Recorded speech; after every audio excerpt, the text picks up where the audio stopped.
আর এই দেখো এই দেখো এই দেখো এই দেখো এই দেখো, মাম্মার জন্য নিয়েছি আজকে জিওল মাছ। ফার্স্ট টাইম আমি জিওল মাছ নিজের চোখে দেখছি, আর ফার্স্ট টাইম মাম্মা খাবে।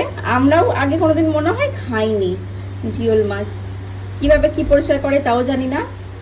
আর দেখো এখনো নড়ছে, এই যে এটা, এই যে এই হাতে ধরলে আমি ফিল করতে পারছি। মা এই যে এই যে এই যে আমাদের জন্য নিয়েছি হচ্ছে এই মাছ। এটা কি মাছ বলে ভুলে গেলাম।